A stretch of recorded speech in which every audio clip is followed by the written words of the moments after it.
कि जी हमें एनआरओ दो, नहीं तो हम गवर्नमेंट गिरा देंगे। फौज को बुला रहे हैं कि फौज आके गवर्नमेंट गिरा दे। अपने आप को डेमोक्रेटिक मूवमेंट कहते हैं, फौज को कह रहे हैं कि गवर्नमेंट गिरा दो। ये सारे जो माफियाज हैं ये अपने मफादात की हिफाजत की जंग लड़ रहे हैं और उसके लिए वो तैयार हैं, गवर्नमेंट गिराने के लिए, कुछ भी करने के लिए तैयार है। हुकूमत संभालने के बाद पहले हफ्ते में ही हुकूमत को नाकाम कहना शुरू कर दिया गया। जब तक इनको एनआरओ नहीं मिलता तनकीद जारी रहेगी। इनकी चोरियां सामने आ रही हैं, इसीलिए हुकूमत गिराने के लिए दबाव डाल रही हैं। वज़ीर आज़म इमरान खान का तकरीब से खिताब, कहा खुद को जमहूरी कहने वाले फौज से कह रहे हैं हुकूमत गिरा दो। हर जगह माफियाज बैठे हैं, करप्ट निज़ाम और माफिया से निजात के लिए जदोजहद जारी रहेगी। वज़ीर आज़म ने लोधरा मुल्तान शाहरा की अपग्रेडेशन और बहाली मंसूबे के संगे बुनियाद रख दिया।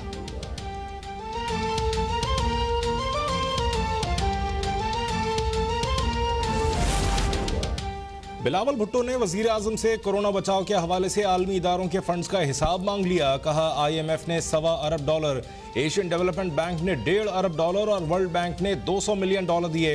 इमरान खान बताएं उनकी हुकूमत ने पैसा कहां खर्च किया। फंड्स में घपलों को छुपाने के लिए ऑडिटर जनरल रिपोर्ट को रोका हुआ है। इमरान खान ने मुल्क की मईशत को नाकाबिल तलाफी नुकसान पहुंचाया है। बहरान के दिनों में करप्शन स्कैंडल्स लम्हे फिक्रियां हैं।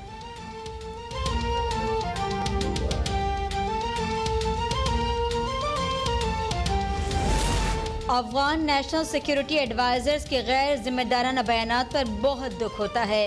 अफगानिस्तान से गैर मुल्की अफवाज की इनखला शुरू हो चुका, हम खित्ते में इस्तेहकाम चाहते हैं। वजीर खारजा शाह महमूद कुरैशी का बयान, कहा सहफरीकी इजलास में अफगानिस्तान और चीन के वज़ीर खारजा के साथ तफसीली गुफ्तगू हुई।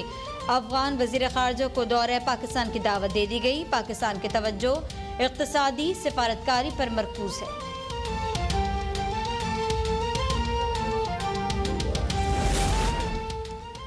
इस्लामाबाद में मोटरसाइकिल सवारों की फायरिंग से शहीद 2 पुलिस एहलकारों की नमाज जनाजा पुलिस लाइन में अदा। पुलिस के दस्ते ने सलामी पेश की। शोहदा की मैयतें आबाई इलाके रवाना। वज़ीर इत्तलात फवाद चौधरी का पुलिस जवानों की शहादत पर इजहार अफसोस, कहा दहशत गर्दी के खिलाफ जंग तवील अरसा जारी रही, दुश्मन को दोबारा हावी नहीं होने देंगे।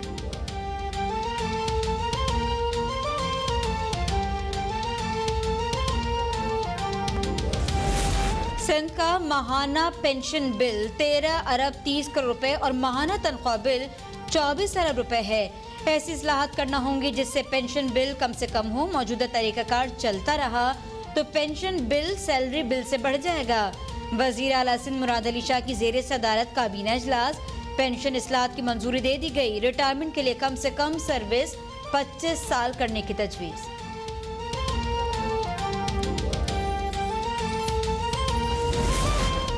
वफाकी वज़ीर दाखिला शेख रशीद आज शुमाली और जनूबी वज़ीरिस्तान के दौरे में बॉर्डर मैनेजमेंट का जायजा लेंगे। शेख रशीद का कहना है कि अफगानिस्तान के साथ सरहद पर बाड़ लगाने का काम 2 माह में मुकम्मल हो जाएगा। इस्लामाबाद को सेफ सिटी बनाने पर ठोस इक़दाम कर रहे हैं। ईगल स्क्वाड को मजीद फाल बनाया जाएगा। ईरान के साथ बॉर्डर फेंसिंग साल के आखिर तक मुकम्मल हो जाएगी।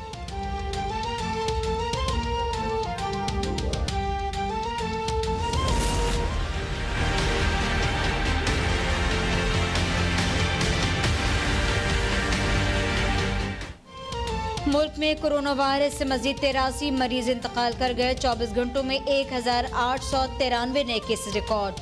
अमवात 21,105 हो गई। गुज़िश्ता रोज 52,859 टेस्ट हुए। मस्बत केसेस की शरह 3.5% रही। मुआविन खुसूसी सेहत डॉक्टर फैसल सुल्तान कहते हैं कि मुल्क के तमाम वैक्सीनेशन सेंटर्स में बेहतरीन इंतजाम किए गए। रश से महफूज रहने के लिए सेंटर्स पर मुनासिब इंतजाम हैं।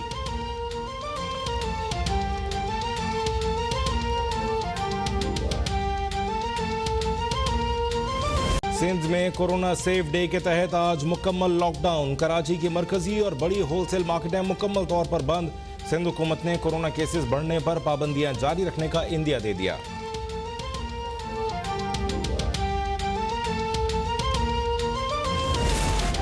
CEO एजुकेशन लाहौर ने पीर से स्कूल्स के औकाते कार्ड जारी कर दिए। एक दिन में 50% तलबा स्कूल हाजिर होंगे।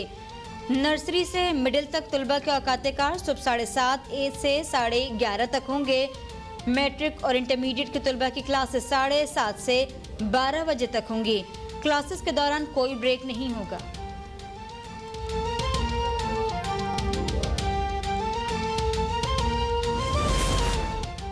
पाकिस्तान का कोरोना वबा से निमटने के लिए अमरीकी इमदाद का खैर मकदम। तर्जुमान दफ्तर खारजा के मुताबिक अमरीका ने 6,85,000 N95 मास्क और 50,000 हिफाजती चश्मे फराहम किए। 2,50,000 किट्स और 1,000 से जायद ऑक्सीमीटर्स फराहम किए गए हैं। इससे कबल अमरीका 200 वेंटिलेटर्स फराहम कर चुका है। पाकिस्तान बदल रहा है, मुल्क की मौशी तरक्की की जानिब गामजिन है। मौशी तरक्की और तामीराती पॉलिसी के मुख्तलिफ सेक्टर्स में नताइज सामने आ रहे हैं। वज़ीर आज़म इमरान खान का ट्वीट, कहा वक्त आ गया कि इस्लामाबाद को मॉडल सिटी बनाया जाए। बड़े शहरों को शफाफियत और अज़म के साथ तरक्की की जानिब लाया जा सकता है। 2017 में CDA का 58 अरब रुपए का खसारा था, अब CDA के पास 73 अरब सरप्लस हैं। CDA के अकाउंट में 26 बिलियन रुपए मौजूद हैं।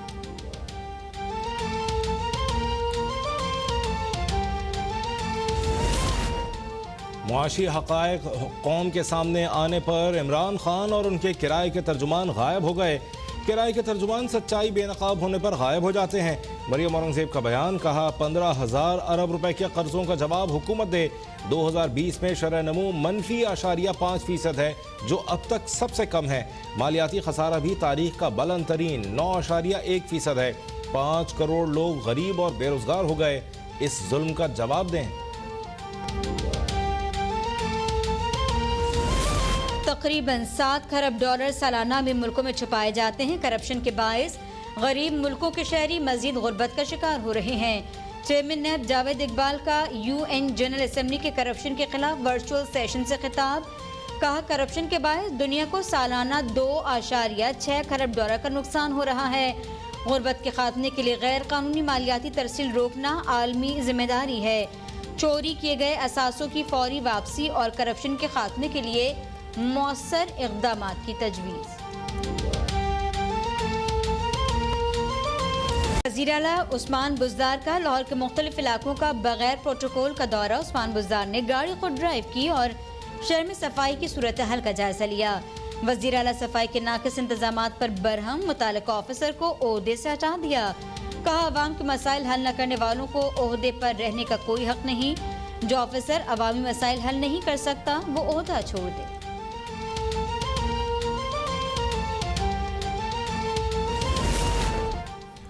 इमरान खान मुस्लिम लीग नून के प्रोजेक्ट्स पर तख्तियां लगा रहे हैं। मौजूदा हुकूमत कोई प्रोजेक्ट शुरू करने के काबिल नहीं। रहनुमा मुस्लिम लीग नून अज़मा बुखारी की मीडिया से गुफ्तगू, कहा सुप्रीम कोर्ट ने बल्दियाती इदारों को बहाल किया लेकिन हुकूमत बहाल करने को तैयार नहीं। शहबाज शरीफ पर 56 कंपनियों के इल्जामात लगाए गए। मुस्लिम लीग नून को हर अदालत से क्लीन चिट मिलती। आपके लिए चलेंगे रावलपिंडी, जहां मुआविन खुसूसी बराए वज़ीर आला पंजाब फिरदौस आशिक अवान न्यूज़ कॉन्फ्रेंस कर रही हैं। टूरिज्म से इकट्ठा किया टैक्स, टूरिस्ट के ज़रिए जो उस मुल्क के अंदर अपॉर्चुनिटीज़ आती हैं, इन्वेस्टमेंट आती है और मार्केटिंग पाकिस्तान की बेहतर अंदाज में करने में मदद मिलती है। तो लिहाजा टेररिज्म से टूरिज्म तक का जो सफ़र है वो दारुल खिलाफा तक, उस वक्त तक वो आसान तरीके से सफ़र पाया तकमील तक नहीं पहुंच सकता जब तक उसके साथ जुड़ा शहर जो है रावलपिंडी, उसके दिल की धड़कनें हम जो है दुरुस्त सिमत में ना लेके चलें। तो आपको मैं ये बताना चाहती हूँ कि वज़ीर आला पंजाब उस्मान बुज़दार की क़यादत में हुकूमत पंजाब ने खिदमत आपकी दहलीज़ पर का जो प्रोग्राम जो है शुरू किया है, आज उसी सिलसिले की एक कड़ी जो है हम उसको जोड़ने आपके साथ मौजूद हैं। इसका मकसद क्या है कि साफ़ सुथरा रावलपिंडी जो है, साफ़ सुथरा ये दिल के साथ जुड़ी शरियानों का एक जो बहाव और सफ़र है वो पाकिस्तान को स्टेबल रखने में कितना मावन और मददगार है। और आज उसी दास्तान को जो MD हैं हमारे इस रावलपिंडी वेस्ट मैनेजमेंट कंपनी, उन्होंने मुझसे जो शेयर किया कि अब तक इस हफ्ते को जो हमने हफ्ता सफाई के साथ जोड़ा और खिदमत आपकी दहलीज़ का ये जो सफ़र है, इसको हमने ना सिर्फ अपनी इंतज़ामिया की मॉनिटरिंग बल्कि अवामी जो मसाइल और मुश्किलात हैं उनके तदारक के लिए एक ऐप के साथ उसका प्रॉपरली डिजिटलाइज तरीके से उसको जोड़ा गया, अवाम को उस ऐप तक रसाई दी गई और एक डैशबोर्ड। आपको बताएं कि एक तरफ रावलपिंडी में फिरदौस आशिक अवान की प्रेस कॉन्फ्रेंस जारी, तो दूसरी तरफ इस्लामाबाद में चेयरमैन पीपल्स पार्टी बिलावल भुट्टो जरदारी भी प्रेस कॉन्फ्रेंस कर रही हैं कि पाकिस्तान का वजीर आजम का कोई ताल्लुक आम आदमी से नहीं है। हुकूमत पाकिस्तान को पता ही नहीं है, एहसास ही नहीं है कि आम आदमी, गरीब आदमी, सफेद पोश तबका, दुकानदार, ताजिर, मेहनतकश, किसान, मजदूर, तालिबे इल्म, नौजवान जिनके हाथ में 2-2, 3-3 डिग्रीज है, हुकूमत और सिलेक्टेड वजीर आजम को एहसास ही नहीं है कि आप किस दुख और परेशानी से आप गुजर रहे हो, किस मुश्किलात का सामना आप कर रहे हो। वो कहता है कि मुश्किल वक्त खत्म। वजीर आजम साहब और वजीर आजम साहब के जो बैंक ATM मशीन्स हैं, उनके लिए तो मुश्किल वक्त जरूर खत्म हुआ होगा, लेकिन आम आदमी जब सुबह उठता है तो वो जो नया दिन शुरू करता है वो पिछला दिन से ज्यादा बुरा होता है। महंगाई में दिन ब दिन इजाफा हो रहा है, गुर्बत और बेरोजगारी तारीख के इंतहा पे पहुंच चुका है, और हमारा वजीर आजम कहता है कि पाकिस्तान का मईशत तरक्की कर रहा है, खुशहाली का दौर बीत रहा है। आप जरा सोचे, वो वजीर आजम जिसने पाकिस्तान की तारीख में सबसे ज्यादा बेरोजगारी में इजाफा का दौर का सरपरस्ती की है, वो कह रहा है कि पाकिस्तान का मईशत तरक्की कर रहा है। वो वजीर आजम जिसने रिकॉर्ड्स तोड़े हैं महंगाई की शरह में, जो पूरे रीजन में सबसे आगे है, जो भारत, अफगानिस्तान, बांग्लादेश का महंगाई को पीछे छोड़ा है,